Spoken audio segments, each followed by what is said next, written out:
To hearing everyone's intro as well. So I'm actually going to go ahead and start and share my screen with you all, and then I will introduce myself and jump on in. All right. Can everyone see that? Okay. Wonderful. I love it when technology works. Okay. So with that said, my name is Lyra. I'm a board certified art therapist here in like the Denver metro area in Colorado. I've been practicing postgraduate school for it's almost 10 years. And I'm going to talk a little bit about art therapy and just kind of highlight how do you become an art therapist, some case studies. And the presentation is tailored, of course, from my background, and I have permission for all the case studies too. So my background, I practice my theoretical orientation in a humanistic model, so primarily person-centered.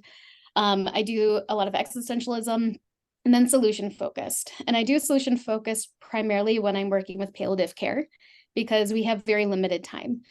And so I've worked with palliative care. I've worked a lot with oncology, adults and peds. I developed the first art therapy program at Texas Children's Hospital in their cancer centers. And all my publications, besides one, are all related to oncology and art therapy. So that's in multiple journals as well. So if you're ever interested in reading a little bit more, happy to send those to you too.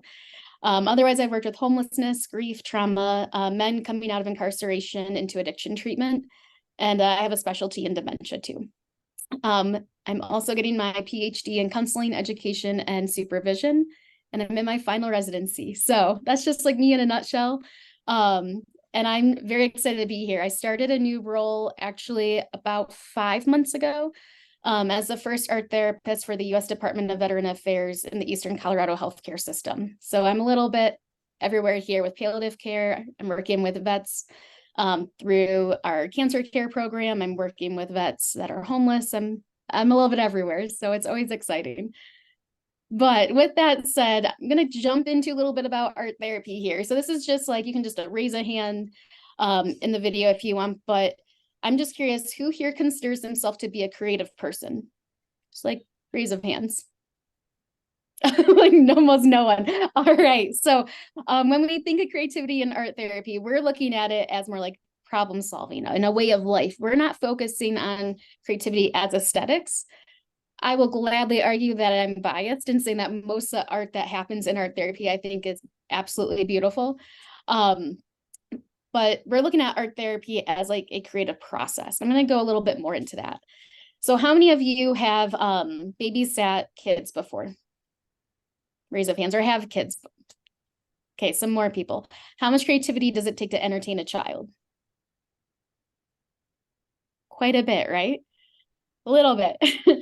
And so we look at creativity as, a way of life and a way of thinking. So this is the super fancy definition of art therapy. Creative arts therapist is actually an umbrella term. I'm going to compare it to cancer. Cancer is an umbrella term for all different types of cancer. Creative arts therapist is an umbrella term for all different types of creative arts therapists. We have music therapists, drama therapists, dance movement therapists, art therapists. Art therapists' training and background actually most aligns to someone with a licensed professional counselor background. In art therapy, I'm going to go into the education, but we're the only creative arts therapists that do require a minimum of a master's degree. So this definition comes from the American Art Therapy Association. I'm not going to read it all to you because it's super long. However, I'm going to just highlight the bolded words because I think they're the most important pieces of the definition. So art therapy, it's an integrative mental health and human services profession through active art making, creative process, applied psychological theory, and human experience within a psychotherapeutic relationship. It's facilitated by a professional art therapist and involves treatment goals as well as community concerns. So like, what does all of that mean? So basically that means that art therapy can only exist when you have what's called a triadic relationship. And that includes the art therapist, the patient, and a creative process. Without those three things, you cannot have art therapy. We know that art is therapeutic, and art therapy involves having the art therapist present. So how do you become an art therapist? First off, as I mentioned, a master's degree is required. We have an accreditation board as well, and it's called ACATE. And then in our background, just some of the topics that we study that most people don't really think about when they hear art therapy. So many people think like all the studio classes, and studio classes actually happen in the undergrad level. And in the master's level, we're focusing on utilizing art to respond to treatment goals. So our background includes like the DSM-5, well, now the TR, research methods, human development, multiculturalism, ethics, creative processing. We also have to have 1 practicum and 2 clinical internships, which equate to 800 to 1,000 hours of clinical work. And then once you graduate, you're not done yet. You actually have to do what's called postgraduate supervision. And that's 2 to 4 years on average is how long that takes. So once you do your supervision hours, then you can apply to become an ATR. ATR stands for Registered Art Therapist, which we know is RAT, but we don't like to be rats, and I don't think anyone else does. So I think that's why they switched it. So ATR. And then, so it takes a total of 8 to 12 years to become a registered art therapist. And then from there, you can sit for your board certification exam, which is what I am. I'm board certified. And similar to most fields, you submit 100 continuing ed credits every 5 years.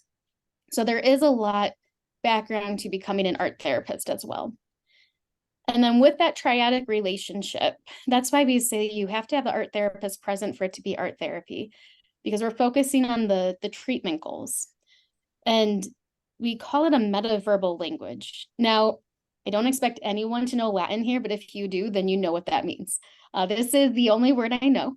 Meta means to go beyond, and verbal is words. So I'm going to use this art image on this slide just as an example of what exactly that means.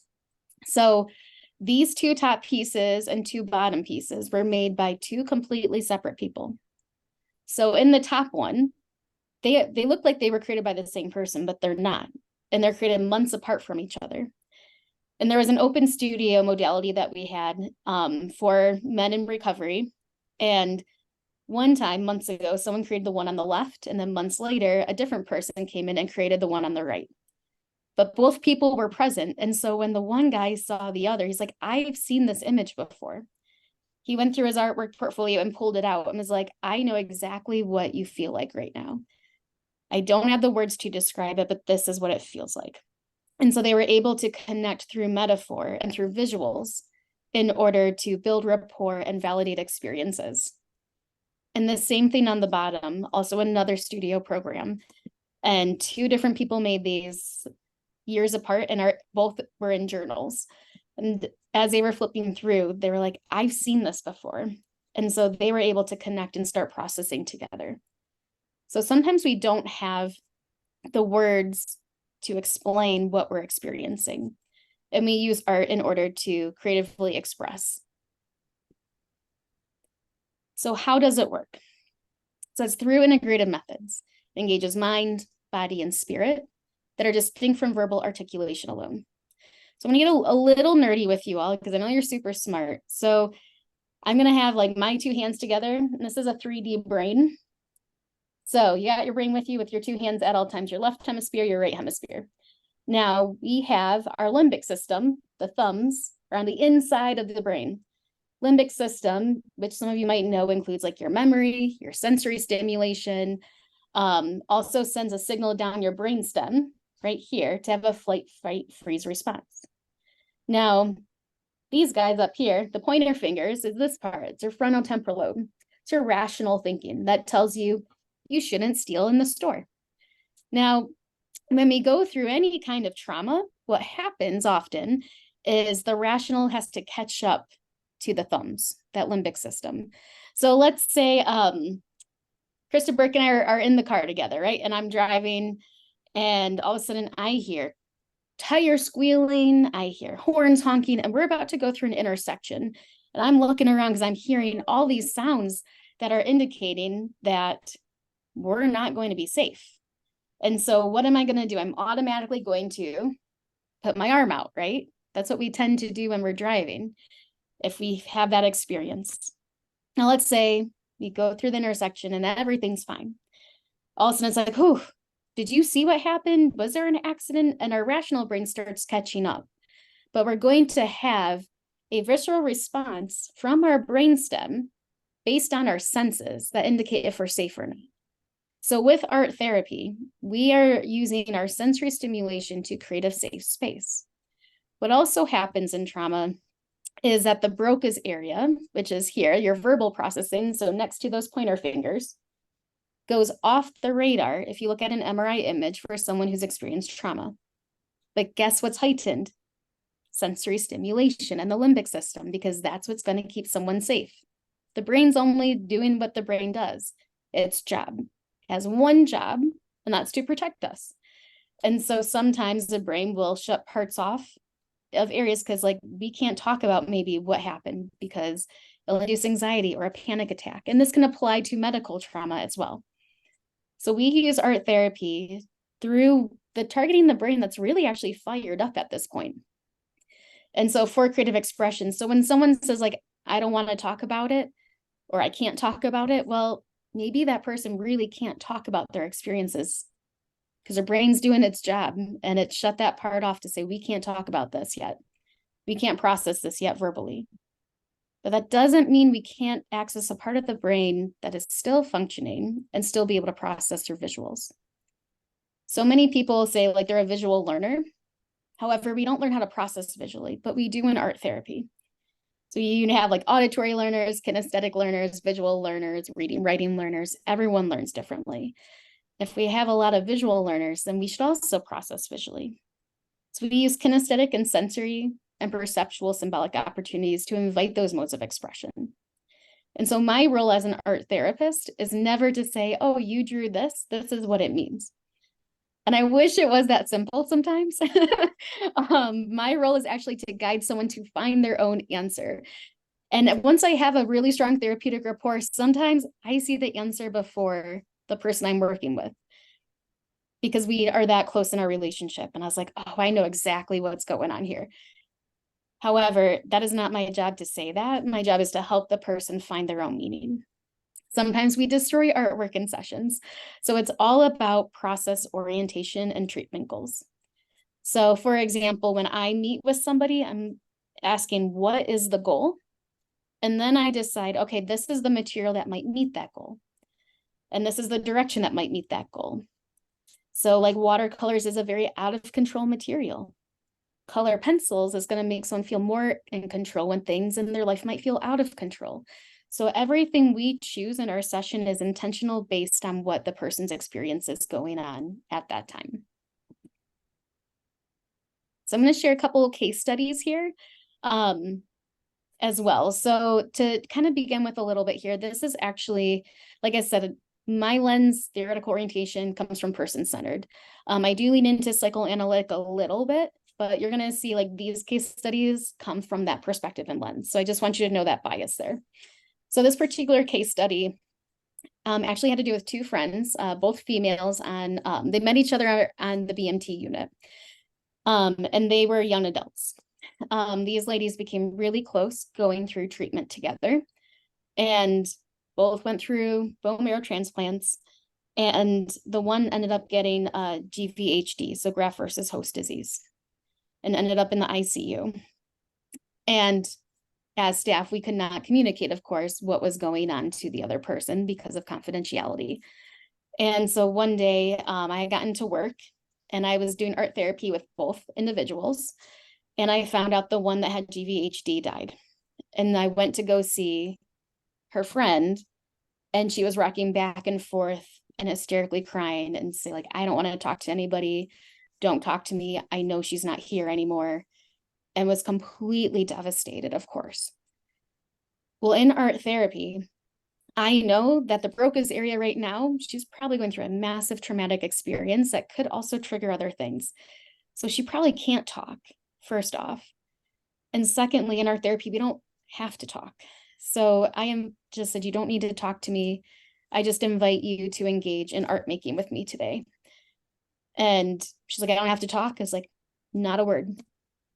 And she's like, okay, like what you got? So we shifted the angle. Now I meet her where she's at. I brought some black paper into the room. I brought some gel pens to help her create her own light in the darkness. That was it. And so that was my goal with her, is to assess and see if we can instill some light and hope in the dark. So she grabbed the materials, moved across the room. She's drawing all sorts of things. I have no idea what she's drawing because she clearly needed space. So when I create art as an art therapist in session, I'm doing art in response to what I think she's experiencing. So what I'm creating is what I think she feels, to give validation. So I did a self-portrait of her. I used like white and black gel pens. And I knew from our therapeutic rapport the things that supported her. She loved Oreo McFlurries. I knew another friend of hers name. So I like surrounded her with all these words and swirls. But I also knew her head was like on fire. She was just like going crazy inside her mind with everything going on, trying to organize her thoughts and feelings. So I drew her head cut open with all these flames coming out because I was like, that's probably what she feels like inside. So I asked if I could share my artwork with her and said, you do not need to share your art with me. I said, you don't have to say a word and I'm going to keep that promise. So I turned mine to hers, but then her jaw dropped and she turned hers to mine. She did a self-portrait with her head cut open, same colors, but she did a winding road. And the road had all of these signs and barriers and blockings. And she started talking and said, like, you get me. I didn't have to say anything, but you understand. So we use art to validate someone's experiences when they don't have the words. And she also started talking about being the person that comes up to these barriers and always continue being able to go on. She's like, this is just another barrier and I'm going to get through this too. And so I hear her processing. I hear her finding hope. I hear her have no concerns about suicide ideation because this is another barrier for her. So through art therapy, we're always assessing as well. And then I want to be mindful of time. So I'm going to skip this one and go to the other case study here. This one's completely different. This one, they're both different, but I think this one might relate with you all a little bit more. So this gentleman was 40 years old and he had a chondrosarcoma since he was a kid. And the only option for him was to get a hemicorporectomy. For those who don't know what that is an amputation from the waist down. And so it's a very serious surgery. And this guy was in palliative care as well. His baseline was super dry, very direct. He was incredibly self-aware, especially because he had gone through treatment centers previously and had so much self-reflection and really knew himself well. He had a strong support system. He was close with his family, his mom, dad, sister, and brother, and actually recent girlfriend that they had broken up and they were still close friends.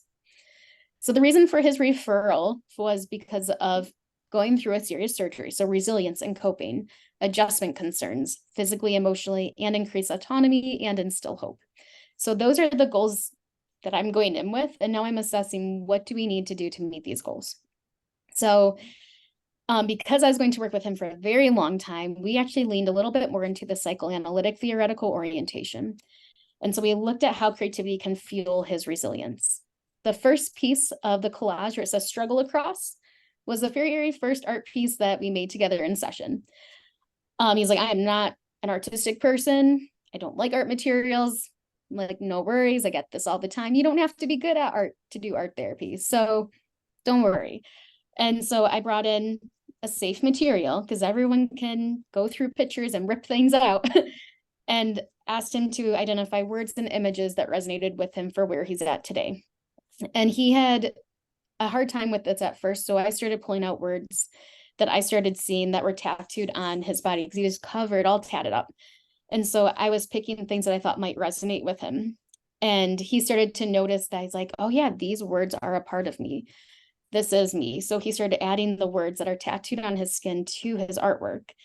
And then he chose the person stuck in the mud. And he's like, this is where I'm at. I'm stuck.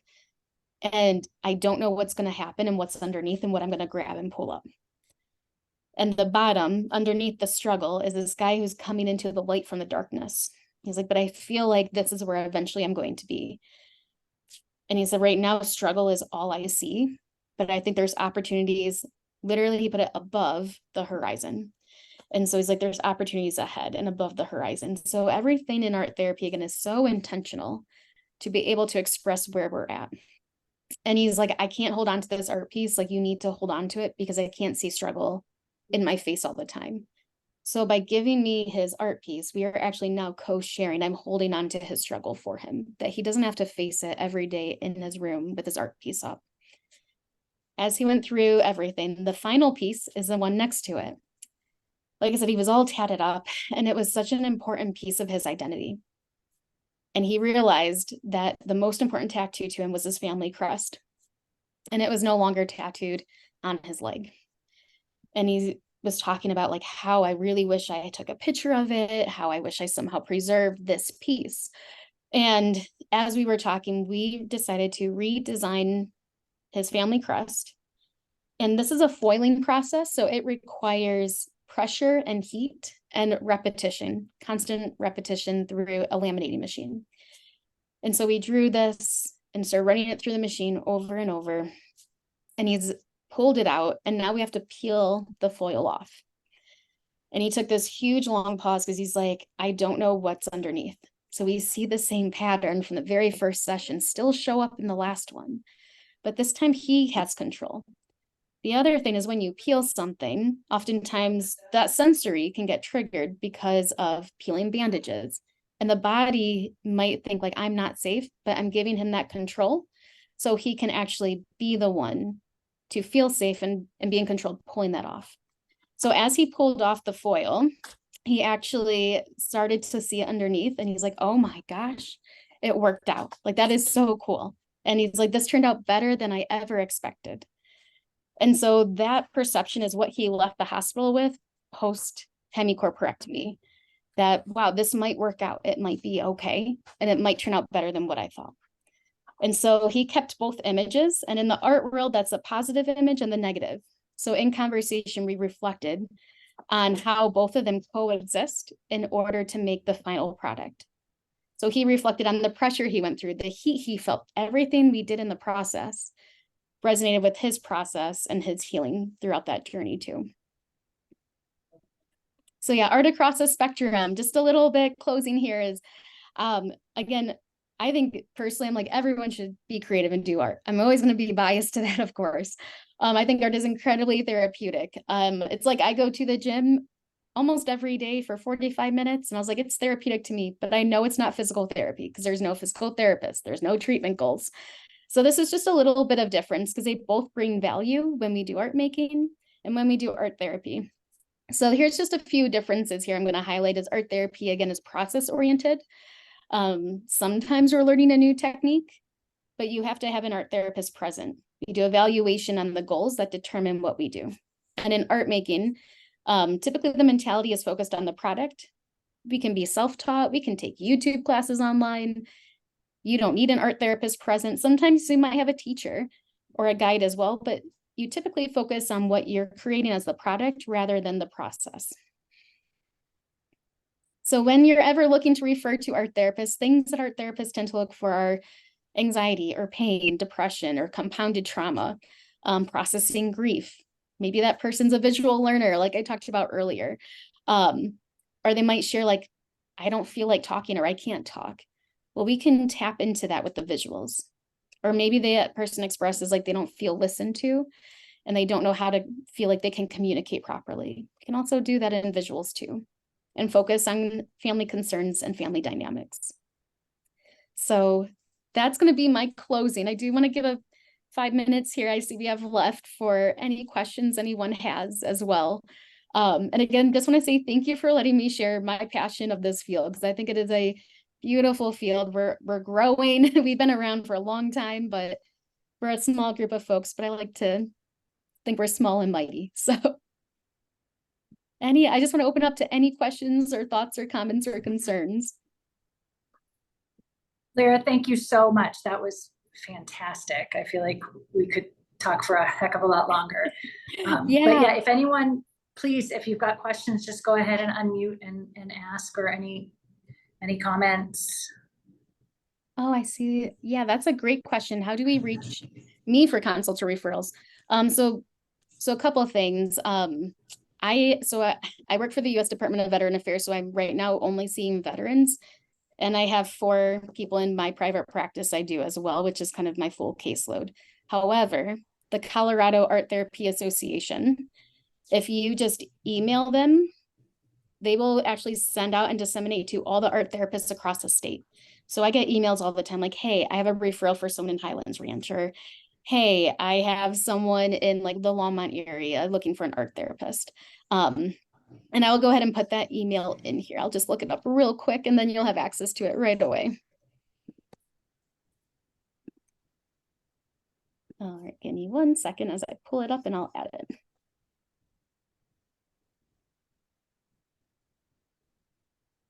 Copy. And there you go. So you can just go ahead and email those folks. And I will see your email. All our therapists in Colorado will see that email.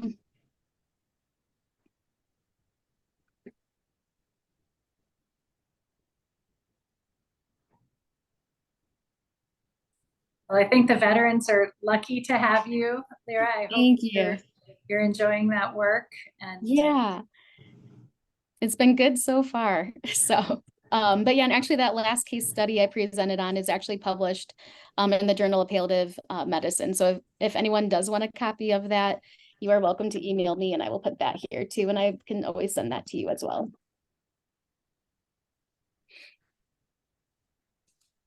That would be great. Lyra, if you want to send a link to me, I can have it shared with the group.